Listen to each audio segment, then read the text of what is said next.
창세기 6장 9절부터 16절 말씀, 22절 그리고 7장 13절 말씀을 읽겠습니다. 저와 성도님들 한 절씩 교독하겠습니다. 이것이 노아의 족본이라. 노아는 의인이요 당대 완전한 자라. 그는 하나님과 동행하였으며 세 아들 낳았으니 셈과 함과 야벳이라. 그때 온 땅이 하나님 앞에 부패하여 포악함이 땅에 가득한지라.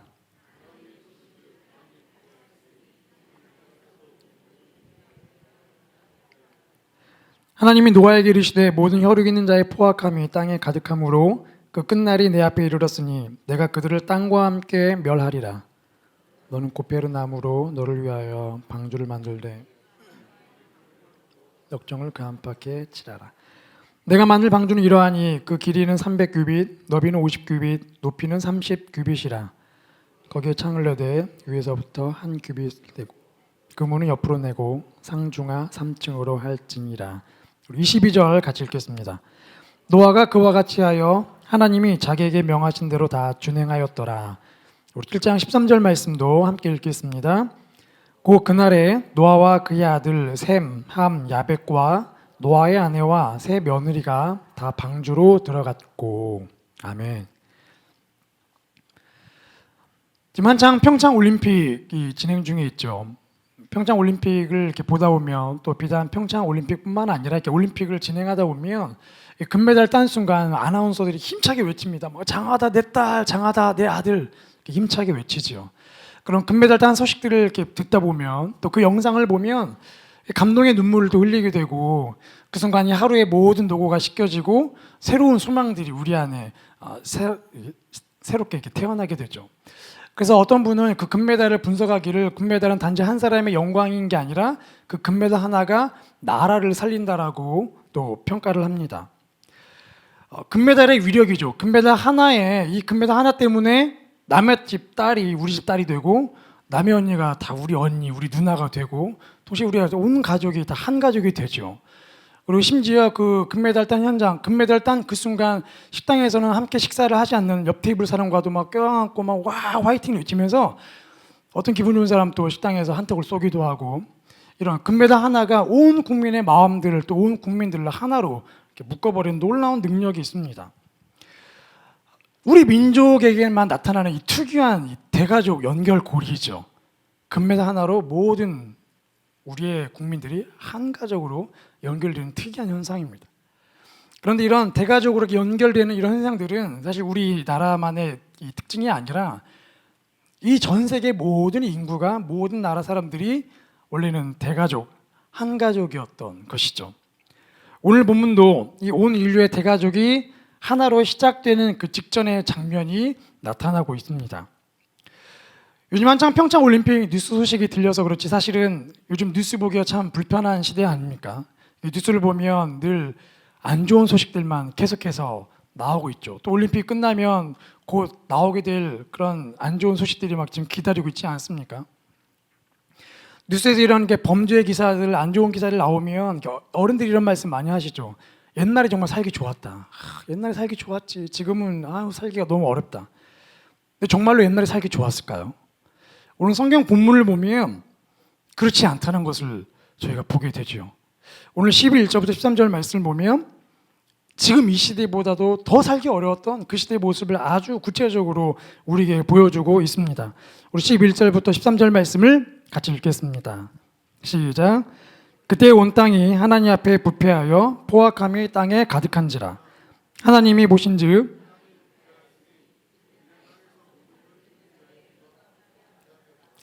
하나님이 노아에게 이르시되 모든 혈육 있는 자의 포악함이 땅에 가득함으로 그 끝날이 내 앞에 이르렀으니 내가 그들을 땅과 함께 멸하리라.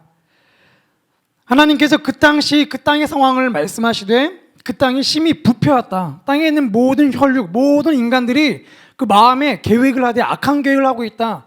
죄가 온 세상에 가득했다고 하시죠. 악한 생각만 하는 사람들이 온 땅에 가득했다.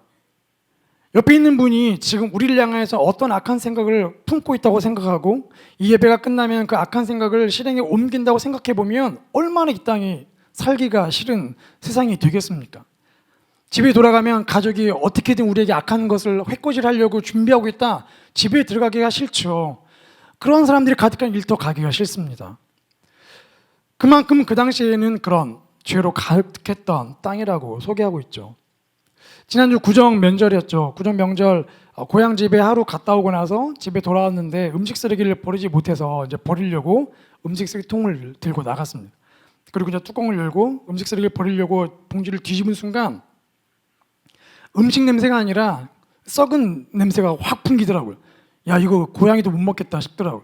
그 정도로 이 썩은 이 냄새가 너무나 진동하고, 그리고 그것이 한 봉지뿐만 아니라 모든 봉지가 다 그렇게 썩어 있는 상태이다 보니까 그것이 음식 쓰레기 통에 들어간 순간 음식 쓰레기 통에서도 썩은 냄새가 진동하는 것을 경험했습니다.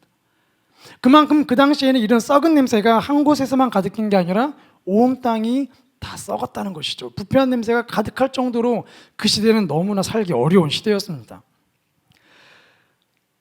악하다는 것이 무엇일까요? 죄라는 것이 무엇일까요? 왜 그 시대 사람들을 악하다고 표현할까요? 악하다는 건 하나님께로부터 돌아선 것이죠. 하나님께로부터 등을 돌린 것입니다. 하나님 말씀을 의지하는 게 아니라 자신의 기준, 자신의 생각을 100% 의지하고 하나님께로부터 등을 돌린 것이죠.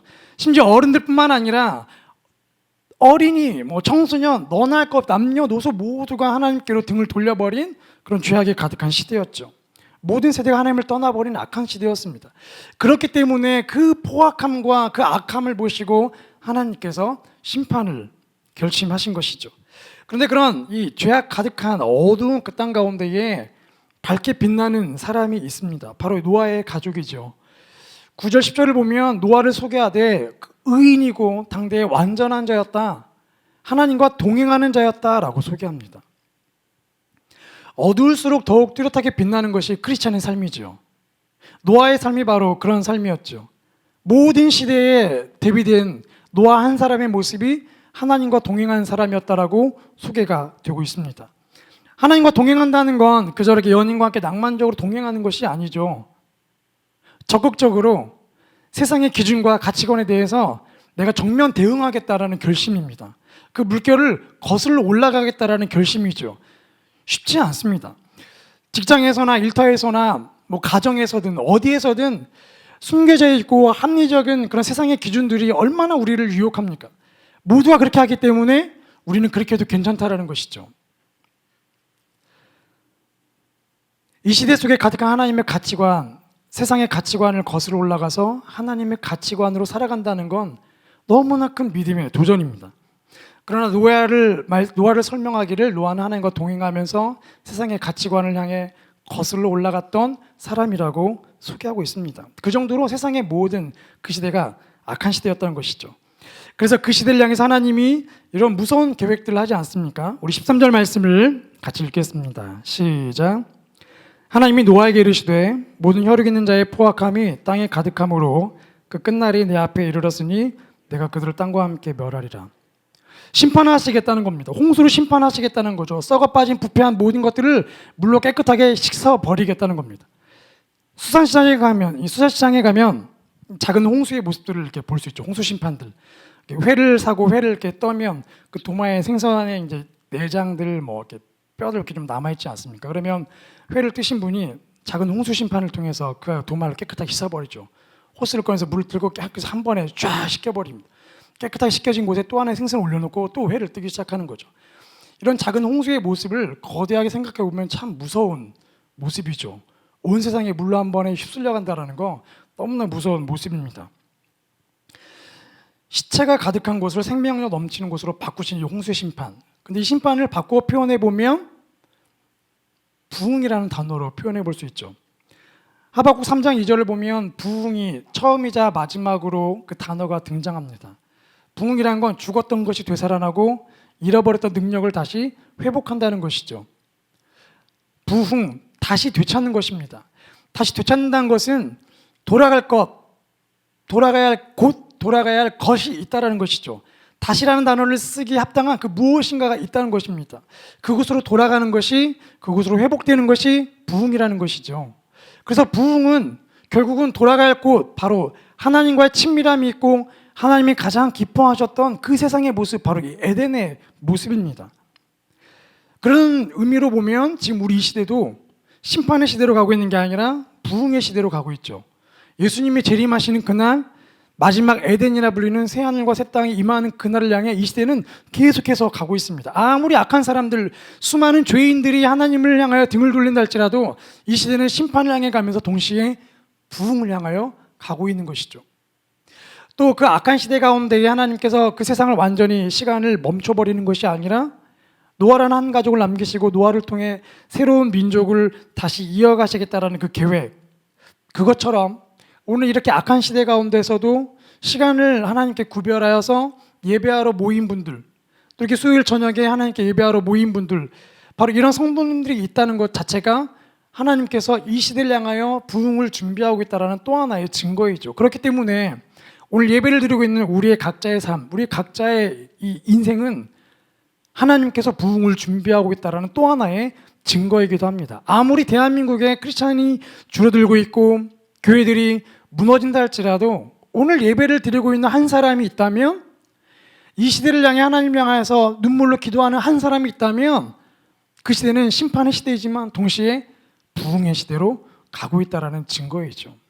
그래서 우리 옆에 있는 성도님들 이렇게 축복하겠습니다. 당신이 부흥의 증거입니다. 함께 축복하시겠습니다. 당신 때문에 우리가 부흥을 경험합니다. 아멘. 네. 하나님께서 이렇게 부흥을 우리에게 약속하시며 우리 각자의 삶을 통해 부흥의 증거를 보여주고 계시죠. 자, 그런데 이제 하나님께서 심판이면서 동시에 부흥을 준비하시면서 노아에게 명령을 하십니다. 아주 우리가 잘 알고 있는 그 명령을 내리고 있죠. 그 명령을 한번 같이 다시 한번 확인해 보겠습니다. 우리 14절부터 16절 말씀을 읽겠습니다. 시작. 너는 고페르나무로 너를 위하여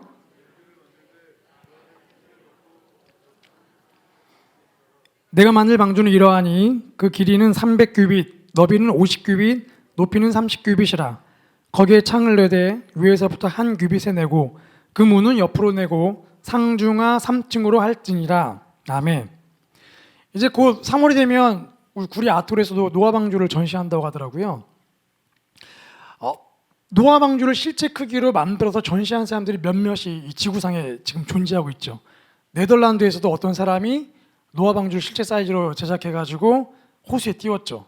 물론 이제 그 사람이 돈 벌려고 띄운 거고, 미국 켄터키주에 가보면 그 노아 방주 그 테마파크가 조성되어 있다고 합니다.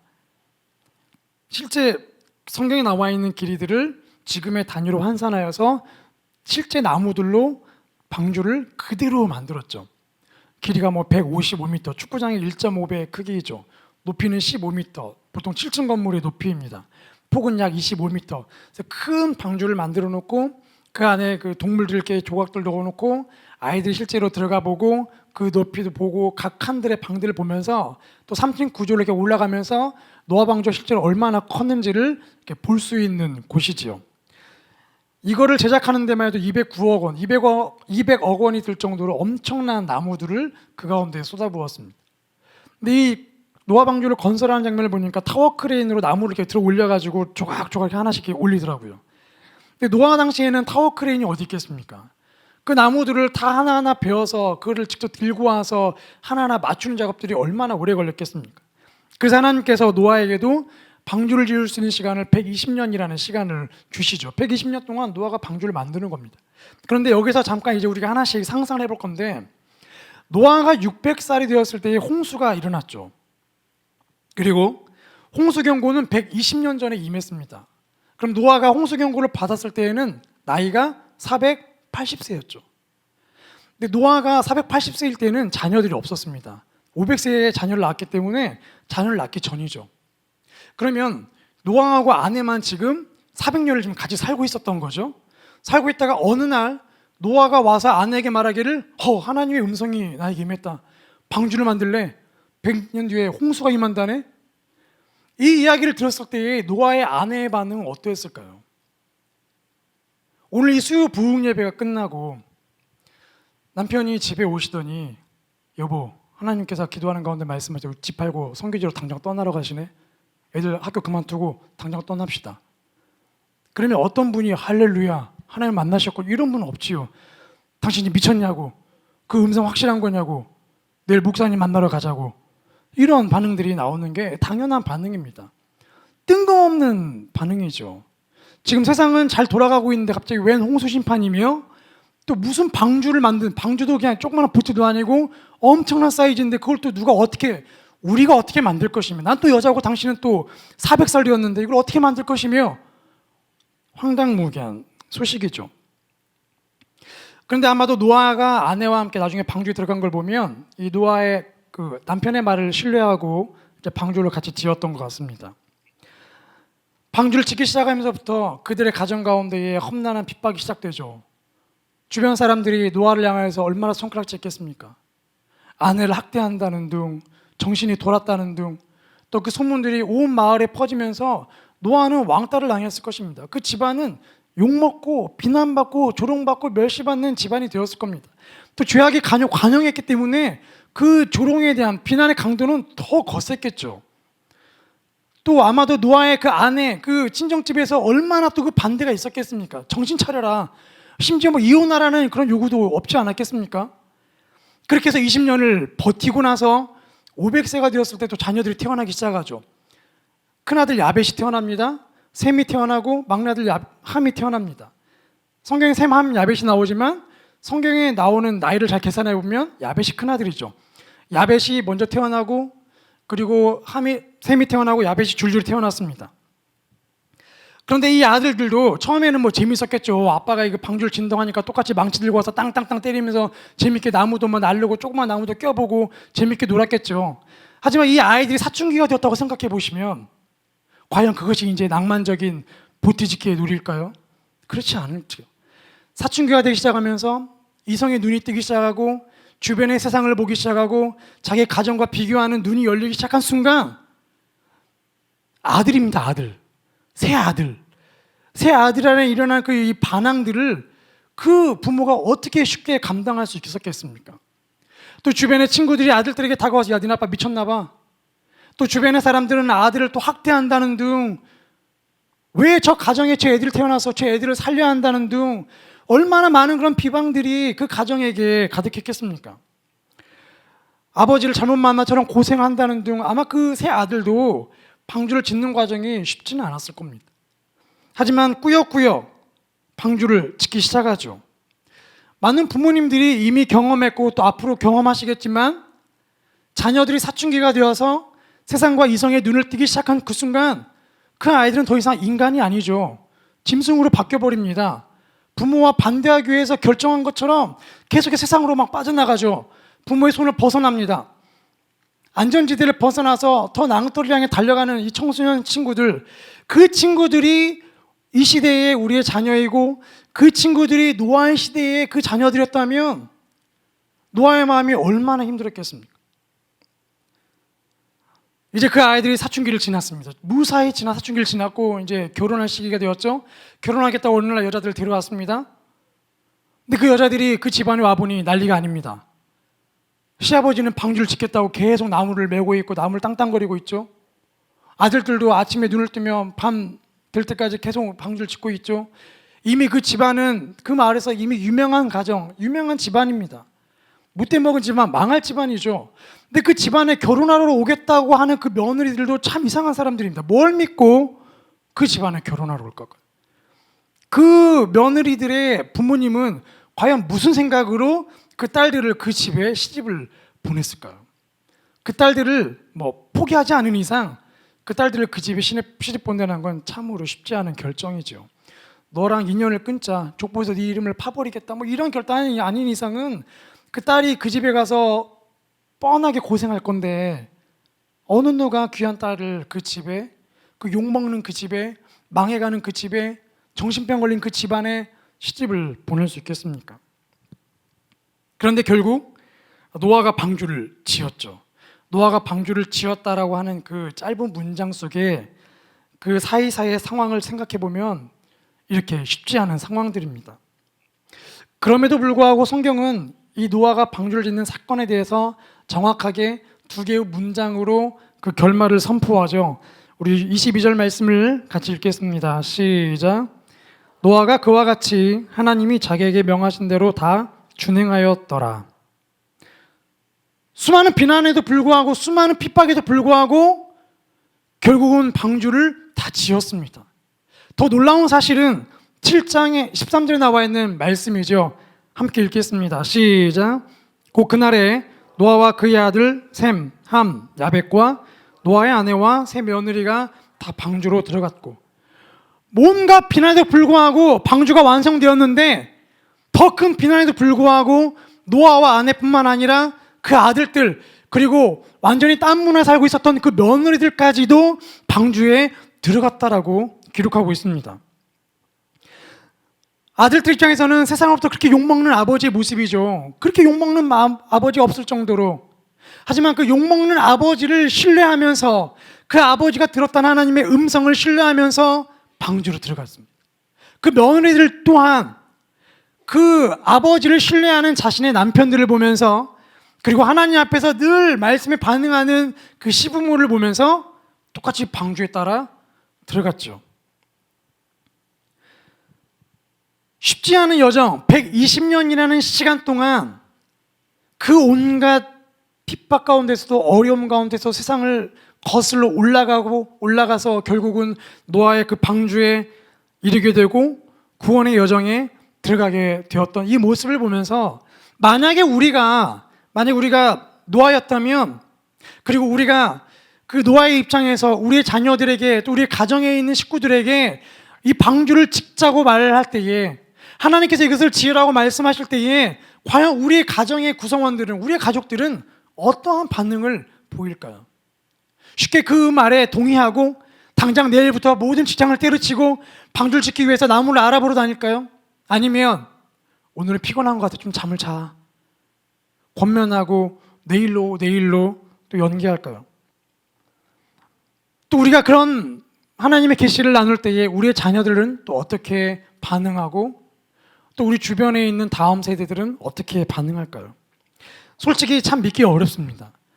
우리 부모가 그렇게 말을 한다면 저 또한 믿기가 어렵죠. 더군다나 다음 세대들, 이제 막 성장하고 있는 아이들이라면 더 그 말을 믿기가 어렵죠.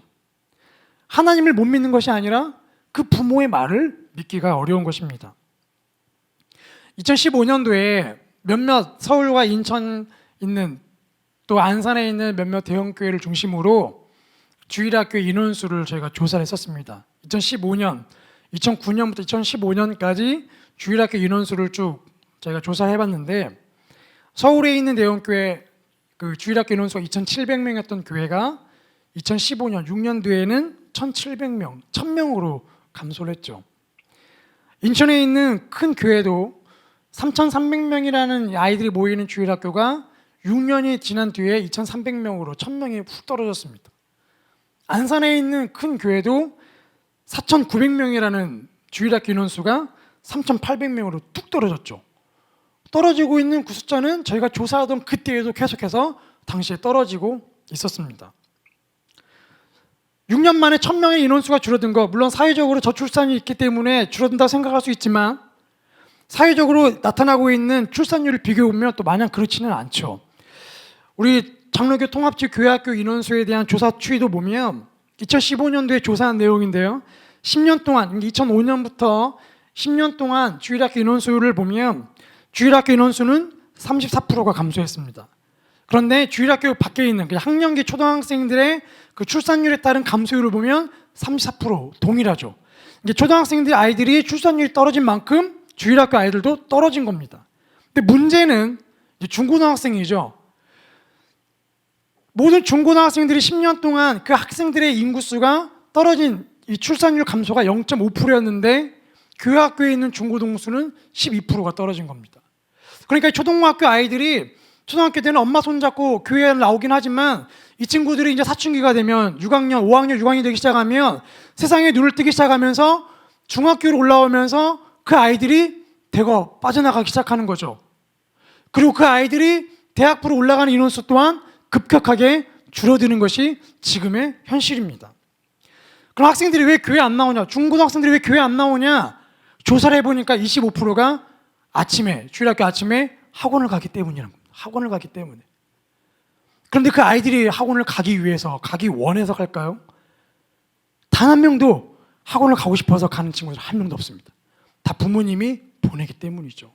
초등학교 때는 믿음 생활을 열심히 하라고 말하지만 중고등학교가 되기 시작하면 믿음 생활보다는 학교 성적이 중요합니다. 그래서 신앙보다는 성적을 좀 먼저 강조하죠. 야, 그 신앙은 대학교 때 가면 괜찮아. 그때 교회 열심히 다니면 되지. 하나님은 그때도 살아계신다. 너도 그때도 살아있을 거야. 근데 그렇게 중고등학교 시절을 지나고 나면 대학생이 되어서 교회를 가러 가면 이미 신앙을 떠나버린 상태가 되어 있죠.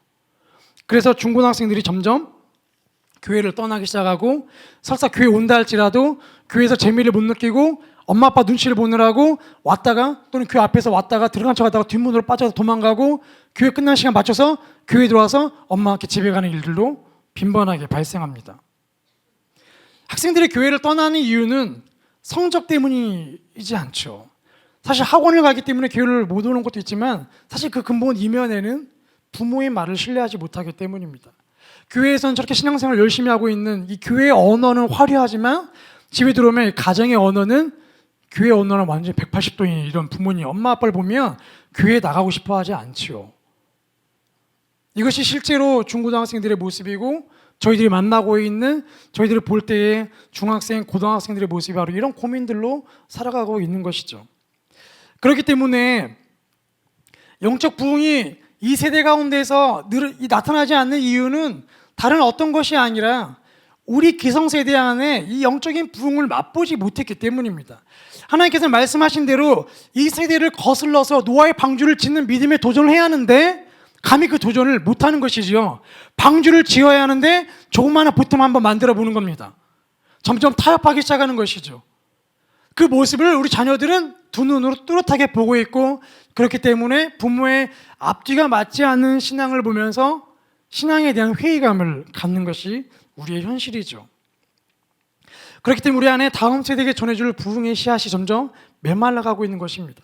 우리는 개인적으로 예배하면서 신앙생활하면서 기도하면서 우리는 행복할 수 있지만 우리의 신앙의 삶이 하나님 나라라는 거대한 터울에서 해석되는 게 아니라 하나님 나라는 이미 다른 곳에 있고 관심이 없고 단지 나의 개인 신앙생활에만 관심이 있는 것이죠. 내가 예수님 믿고 나만 천국에 가면 되는 겁니다. 아니 조금 넓혀서 우리 가족만 천국에 가면 되는 것이죠. 천국 티켓만 확보하면 되는 겁니다. 하나님 나라와는 전혀 무관한 삶을 살고 있는 것이 어쩌면 우리 기성세대의 모습이고 그 결과가 지금 다음 세대가 점점 교회를 떠나가는 결과가 나타나고 있는 것이죠. 그래서 우리는 이 시간 마리아의 그런 결단, 우리가 잘 알고 있는 그 마리아의 모험을 다시 한번 떠올려 봐야 하는 것입니다. 가브리엘 천사가 마리아에게 다가와서 성령으로 잉태될 거라고 이야기를 하였을 때에 마리아가 어떻게 반응했습니까?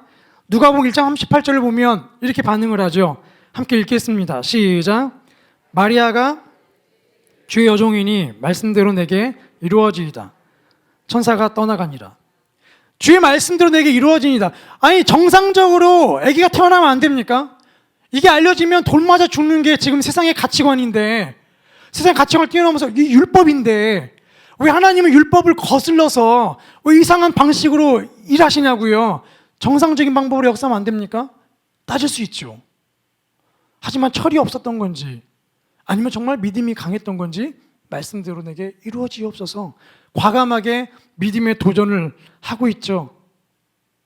믿음으로 눈앞에 보이는 그 현실을 거부하고 믿음의 삶을 살기로 결단하는 마리아의 고백이 오늘 우리 가운데에 생생하게 전달되고 있습니다. 그래서 오늘 이 세대 안에서 우리의 삶에서 보는 우리의 시선을 뛰어넘어서 이 세대라는 좀 더 넓은 다음 세대를 향하여 눈을 돌려보면 과연 우리가 어떠한 믿음의 고백으로 살아야 할지를 우리가 다시 고민하게 되는 것이죠. 귀신 들린 아버지의 고백이 있습니다.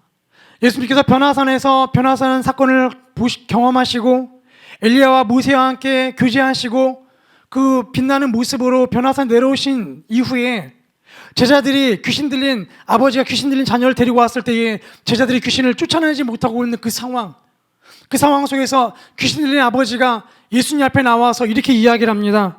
우리 함께 마가복음 말씀을 읽겠습니다. 마가복음 9장 23절부터 24절 말씀 읽겠습니다. 시작. 예수께서 이르시되 할 수 있거든이 무슨 말이냐 믿는 자에겐 능히 하지 못할 일이 없는 일 하시니 곧 그 아이의 아버지가 소리를 질러 이르되 내가 믿나이다 나의 믿음 없는 것을 도와주소서 하더라. 나의 믿음 없는 것을 도와주십시오. 주님 할 수 있는데 나의 믿음 없는 것을 도와주십시오. 주님이 그 앞에 있습니다. 주님이 그 앞에 있는데 그 아버지가 정직하게 고백하기를 믿음이 없다는 거예요. 주님은 그 앞에 있지만 그 주님을 믿는 믿음이 내 안에 없다는 것입니다. 하물며 주님이 보이지 않는 이 시대에서 우리가 어떻게 그 믿음을 구할 수 있겠습니까? 주님이 역사할 그 믿음을 어떻게 구할 수 있고 어떻게 그 믿음의 모험을 우리가 과감하게 떠날 수 있겠습니까? 힘들죠. 쉽지 않습니다. 그렇기 때문에 오늘 우리가 고백하고 기도해야 할 것은 주님, 나의 믿음 없는 것을 돌아보십시오. 나의 믿음 없는 것을 주님 보시고 나에게 믿음을 더하여 주십시오. 이것이 오늘 우리의 기도가 되어야죠. 하나님, 내가 무엇을 먹을까, 무엇을 마실까, 무엇을 입을까, 이 나의 삶에만 갇혀있는 나의 믿음을 주님 불쌍히 여겨 주셔서 주님 말씀하신 대로 이 모든 것들이 우리에게 있어야 할 것을 아시기 때문에 내 믿음의 눈을 열어서 주님의 나라와 의를 구할 수 있는 그 큰 믿음을 우리에게 주십시오. 나에게 주십시오. 이것이 오늘 우리의 기도가 되어야 할 것입니다. 하나님께서 오늘 이 노아의 이야기를 통하여서 우리에게 믿음의 시선을 넓히기를 원하시죠. 우리의 자녀뿐만 아니라 이 목양에 있는 자녀뿐만 아니라 우리가 만나는 수많은 다음 세대, 이 세대들을 향하여서 하나님은 우리에게 다음 세대에 대한 비전을 가지라고 말씀하십니다. 해야 할 일이죠. 만나는 그들에게 무엇을 할 것인가, 만나는 그 아이들에게 무엇을 보여주고 그들 앞에서 어떻게 살아갈 것인가, 오늘 우리에게 그 비전을, 그 역할을 다시 한번 새기라고 말씀하십니다. 나의 삶에만 갇혀 사는 조그마한 부흥을 사모하는 인생이 아니라 조금 더 넓혀서 다음 세대를 향하여서 그 부흥을 사모하는 이 큰 나라를 다음 세대를 품는 열방의 어미라는 그 사라의 이름처럼, 아브라함처럼 그 이름을 사모하고 살라라고 우리에게 초청하고 계시죠. 그래서 우리가 오늘 하박국 2장 4절 말씀을 우리가 믿음으로 받기를 소망합니다. 함께 읽겠습니다. 시작. 보라, 그의 마음은 교만하며 그 속에서 정직하지 못하나 의인은 그의 믿음으로 말미암아 살리라. 오늘 우리에게 말씀하십니다. 의인은 그 믿음으로 말미암아 살리라. 우리의 경험으로 사는 게 아니라 믿음으로 말미암아 살리라. 우리에게 주신 그 비전을 향하여서 믿음으로 말미암아 살리라. 끊어져가는 다음 세대 영적 부흥, 오늘 우리가 믿음으로 반응하고 믿음의 모험을 한 걸음 내디딜 때 우리 한 사람을 통해서 우리의 자녀들이, 다음 세대들이 끊어진 그 방주의 길로 들어설 거라고 약속하십니다. 오늘 그래서 우리가 이 말씀을 붙잡고 기도하기를 원합니다. 주께서 부흥을 말씀하시는 이 시간 우리가 그렇게 반응하기를 소망합니다. 하나님께서 우리 주시는 그 마음을 가지고 이 세대를 향하여서, 우리 교회의 다음 세대를 향하여서, 이 나라의 세대를 향해서 우리가 그 마음으로 기도하기를 소망합니다. 우리 함께 찬양 같이 하고 기도하시겠습니다. 주는 완전합니다. 주님, 이